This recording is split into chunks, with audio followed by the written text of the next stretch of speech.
नरेश मीणा के संघर्ष को देखकर हर कोई हैरान है। 10 दिन बीत जाने के बावजूद भी एसएमएस अस्पताल में नरेश मीणा का धरना जारी है। आज नरेश मीणा से मुलाकात करने के लिए कांग्रेस नेता प्रहलाद गुंजल पहुंचे, साथ में नरेश मीणा के माता पिता भी थे।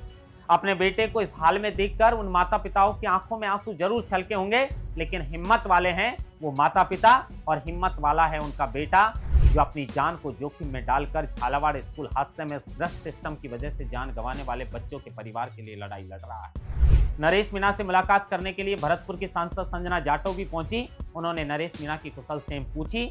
नरेश मीणा से बार बार कई लोगों ने यह कहा कि आप अनशन तोड़ दीजिए, लेकिन नरेश मीणा ने साफ तौर पर इनकार कर दिया और कह दिया भले ही मेरी जान चली जाए, लेकिन मैं उन परिवारों को मुआवजा दिलाकर ही दम लूंगा। आप सोच सकते हैं, नरेश मीणा की तबीयत खराब है, एसएमएस अस्पताल के अंदर हॉस्पिटलाइज हैं, उसके बावजूद भी अन्न का एक दाना उनके पेट के अंदर 10 दिन से नहीं गया। वो चाहते हैं कि उन परिवारों के साथ न्याय होना चाहिए। नरेश मीणा का संघर्ष किसी से छुपा नहीं है।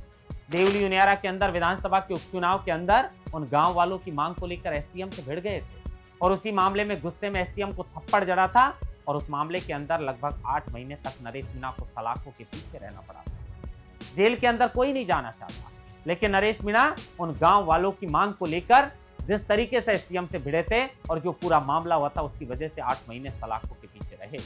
जब नरेश मीणा को जमानत मिली तो वो अपनी जन क्रांति यात्रा लेकर निकल पड़े और उसी जन क्रांति यात्रा के बीच में झालावाड़ के पीपलोदी में ये स्कूल हादसा हुआ। नरेश मीणा को लगा कि उन परिवारों के लिए मुझे वहां पर जाकर खड़ा रहना चाहिए। उन परिवारों के लिए और उन बच्चों के लिए नरेश मीणा वहां पर गए, झालावाड़ अस्पताल के बाहर धरना प्रदर्शन किया और उसी मामले में नरेश मीणा की गिरफ्तारी हुई और फिर उन्हें सलाखों के पीछे 40 दिन तक जेल में रहने के बाद जब नरेश मीणा वापस लौटे तो नरेश मीणा ने ऐलान कर दिया कि 12 सितंबर से शहीद स्मारक पर मैं धरना दूंगा। नरेश मीणा ने शहीद स्मारक से 12 सितंबर को अपना धरना शुरू किया। धरने की परमिशन 12, 13 और 14 सितंबर की थी। 15 सितंबर को उन बकरी और बकरों को जो मुख्यमंत्री और सरकार के द्वारा उन परिवारों को बकरे और बकरी दिए गए थे, उनको भी शहीद स्मारक पर बुलाया गया और उनको मुख्यमंत्री जी को वापस लौटाने गए, लेकिन पुलिस ने उन्हें रोक लिया। उसके बाद लगातार नरेश मीणा को नोटिस दिया गया और धरना खाली करने के लिए बोला गया, लेकिन नरेश मीणा ने भी कह दिया कि धरना तो मैं समाप्त नहीं करूंगा, क्योंकि मैं परमिशन के लिए रोज अप्लाई करता हूं, अब परमिशन देना नहीं देना ये सरकार का काम है। अचानक नरेश मीणा की तबीयत बिगड़ी और एसएमएस अस्पताल के अंदर भर्ती करवा दिया और उसके बाद हनुमान बेनीवाल, राजेंद्र गुड़ा सहित कई नेता उनसे मुलाकात करने के लिए पहुंचते हैं। प्रताप सिंह खाचरियावास पहुंचते हैं तो नरेश मीणा वहां पर रोने लग जाते हैं, उनकी आंखों में आंसू छलकने लग जाते हैं। नरेश मीणा भी सोच रहे होंगे कि कितनी बहरी और गूंगी सरकार है कि इतने संघर्ष के बावजूद भी उन परिवारों को न्याय मिल गया। उसके बाद शहीद स्मारक से तो धरना समाप्त कर दिया, लेकिन अभी भी एसएमएस अस्पताल के अंदर नरेश मीणा का अनशन जारी है।